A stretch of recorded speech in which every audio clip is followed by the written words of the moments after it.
We're rolling. All right. Good morning, everybody. Today's the last day of the week, Friday. Thank goodness it's Friday.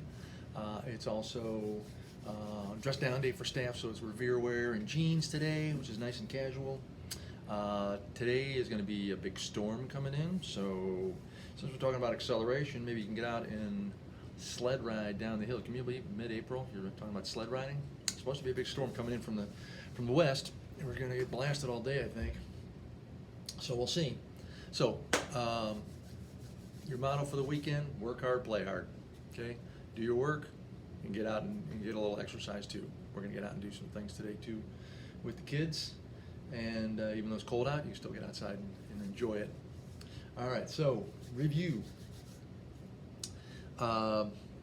We did distance and time. There's the magic screen, distance and time graphs in the last video.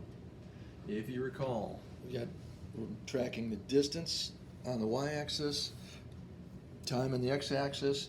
In this case, whatever we're plotting over a period of time, as time goes on, we're plotting this object traveling no distance. If you notice, the distance is not changing, so this one means it stopped.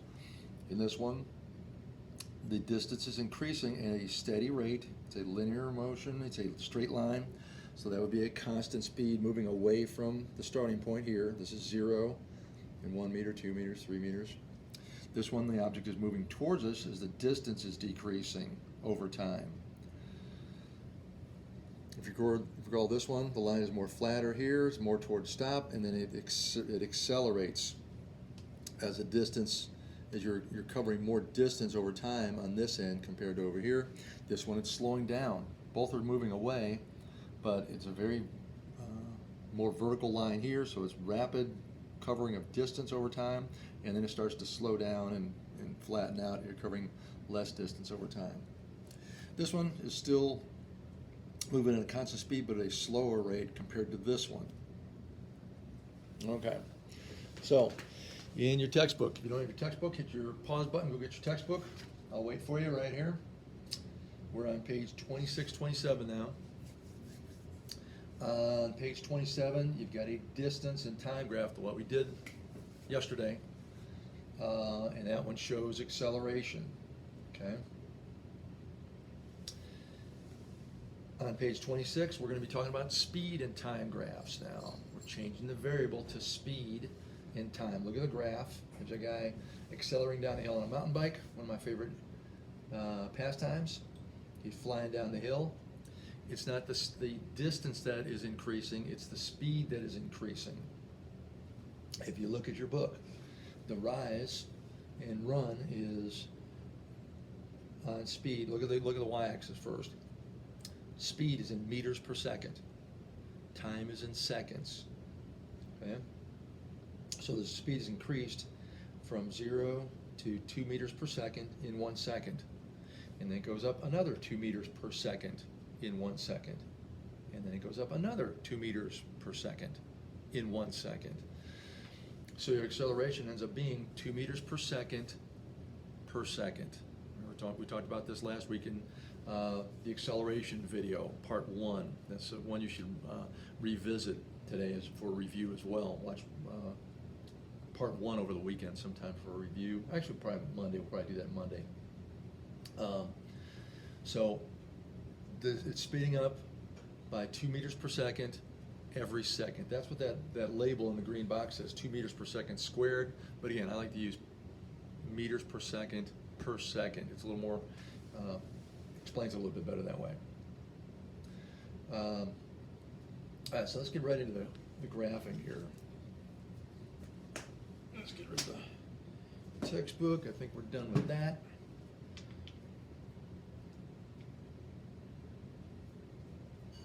So here's back to the magic screen.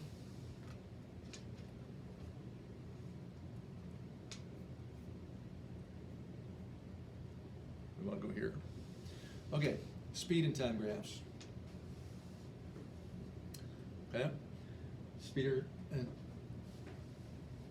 time graphs are also called velocity and time graphs. Either way, they look at much like distance and time graphs. Be sure to read the labels when you're doing these. You've got to read the labels. This is speed and time not distance and time. This line would mean two very different things depending on the units. A straight horizontal line on a speed time graph means that speed is constant. So it's some speed over here. Let's say it's 10 meters per second. It's 10 meters per second here, 10 meters per second here, 10 meters per second here, 10 meters per second here. So that means it's going at a constant speed. Okay. If you recall, on a distance and time graph, the distance wasn't changing. So this thing would mean that it stopped. But this is a speed and time graph. So this means the distance is not what we're looking at. We're looking at the speed not changing. So it's a constant, let's say 10 meters per second per second. Okay? So I said these are very different looking graphs. They look the same, but they mean different things from a distance and time graph perspective. The graph showing an increasing speed, okay, is accelerating, so the speed is going up at a constant rate. So it's increasing the speed over time.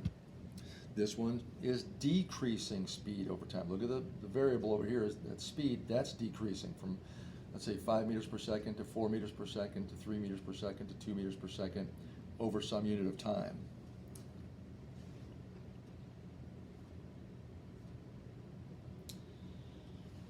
What about comparing two moving objects at the same time? Both the dashed and the solid lines show increasing speed. The dashed line shows a greater acceleration. It's steeper. Just like in the distance, this means it's covering more speed over time, not more distance over time. So it's covering more speed. The speed is increasing at a higher rate over time compared to this line. Okay?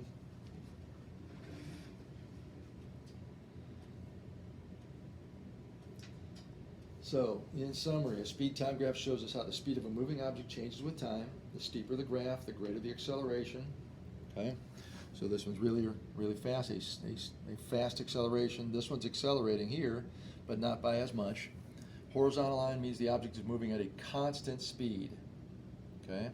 It's not stopped, it's moving at the speed is not changing. Okay? A downward sloping line means the object is slowing down. Now that downward line means it's slowing down. The speed is decreasing over time. We're not going to get into curves on this. That means completely different things with speed and time graphs. We're just going to use straight lines. Okay, so let me go to this. If it'll let me open it up.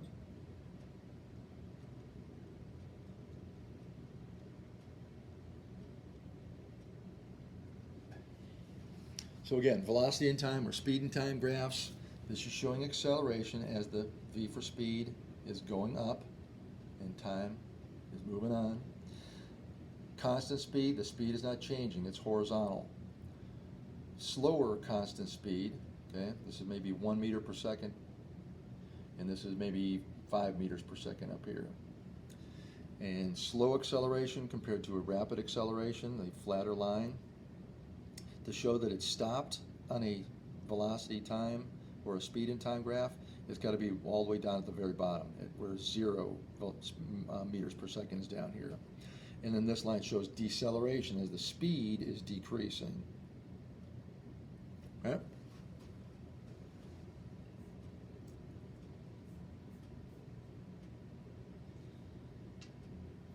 Okay, then you had some problems to do.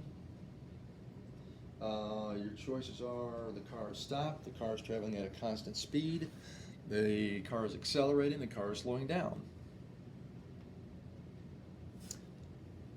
Which one shows the car is stopped? That would be H, all the way at the bottom. That's a 0 mark down here. Car is traveling at a constant speed. On a speed and time graph, that's this one. So it's 4 meters per second all the way across. The speed is not going up and down. In this one, the speed is going up. It's accelerating. This one, the speed is going down. It's decelerating or slowing down. Okay? Then you had some problems to do. I'm not going to answer these for you, but I'll give you some pointers on this. You have 3 runners, Albert, Bob, and Charlie. Call them Chuckles. which runner won the race. They ran a 100-meter race, so here's your distance. This is a distance and time graph, gang. This is a review of the distance and time graph, so you got to look at the labels. 100-meter race, so they all went 100 meters, and here's the times that they finished 100 meters in. Okay, follow this one down. There's Albert's time, there's Bob's time, and there's Chuckle's time over here. Which runner stopped to rest? I don't know about you, but in a 100-meter race, you don't stop to rest. Okay, but he, stopped to rest, and I think they want to know how long did he stop, and you simply look at from this time to this time. There's a stop right in between there. Just count the seconds.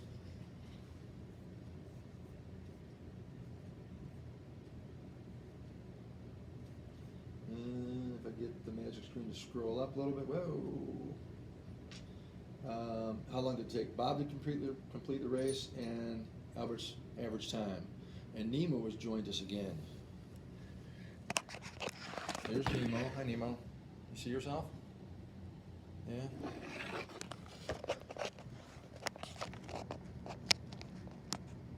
He's just hanging out. Very interested in acceleration.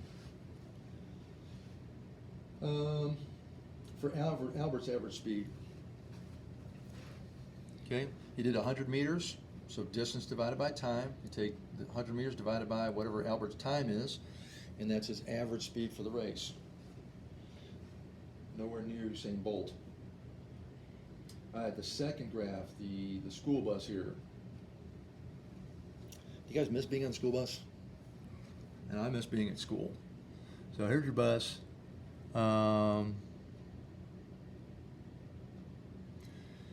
It is a speed and time graph. Be careful on this one. Speed and time, not distance and time, so these mean very different things. You're looking for which one is showing acceleration on a speed. So where is the speed going up? Where is it decelerating? Where is there a constant speed? And where is it at rest? Okay?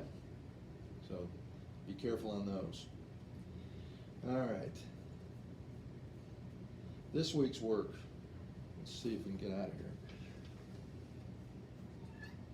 Yeah?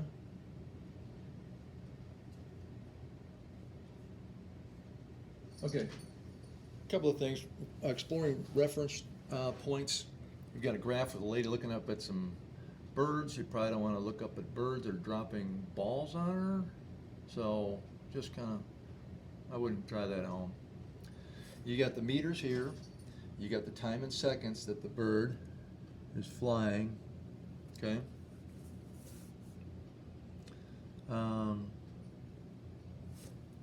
This away. Okay, away from her. And you're just using the graph to answer the questions. From the reference point of the crow, in which direction is the ball flying? Ball falling. How many seconds does it take the ball to fall to the ground? Okay, use the time up there. The sides of the grid are 5 meters long. Using this, calculate the average speed of the ball during its fall from the point of view of the crow. About how fast is it traveling during the last second of its fall. So the very last second, how many meters did it cover in that last second? And then from the reference point of the person, does the ball appear to fall in a straight or curved line? So down below it. Okay? And then exploring changing directions. Okay? This one, the instructions were not very clear on this worksheet, but you do need to use a ruler. It says measure the distance in centimeters. So you're going to need a ruler that has centimeters on it. You're going to measure it from A to B, and then you're going to measure it from A to C. But when you're measuring from A to C, you're going to have to curve that ruler around the line, not a straight line. Okay? You need to curve it to take into consideration the curve. Okay? And then answer those questions. So a lot of people ask me about that. How do you measure it? You're going to use a ruler. Okay?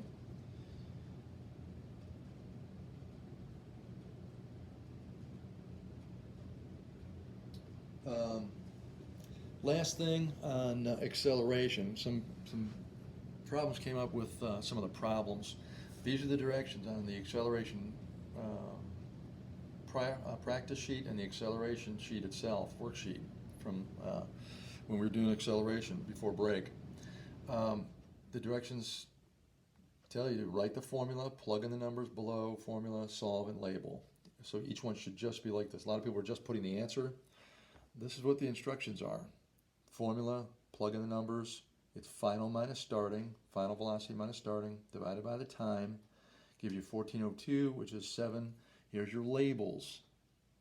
Meters per second on this one, because this is meters per second here and seconds down here. So you read it top down, meters per second. There's your units. The other one to look for is in kilometers per hour per second. The other issue we had on this one is it has to be final minus starting. Okay. In this problem, it said in bold that the velocity is decreasing from 66 to 44. So this is the starting, this is the final. It's final minus starting, 44 minus 66 over 11, which gives you negative 22 over 11, which gives you negative 2 meters per second. It's slowing down, it's decreasing. It has to be a negative number here to show negative acceleration. Okay. So again, write your formula, plug in the numbers where they go, solve it, label it. And then finally, the roller coaster one is pretty explicit in the directions. Everything is in miles per hour. Okay, the speeds. The starting velocity is always going to be 0 on the coaster. So it's final velocity in miles per hour minus 0 divided by the time. In this case, I gave you 1.9 seconds. And all units for acceleration will be in miles per hour per second on this. Watch the video. Some people are getting some unusual times on this. When Superman escaped, they were getting like 55 seconds or something like that. Watch the video carefully and pull out the right numbers for speed in miles per hour and the right times. Okay, you got 6 of those to do, and then figure out which one was the fastest. Top thrill of the dragster was not the highest acceleration. It's pretty good, pretty high, but not the fastest. Not the fastest or highest acceleration.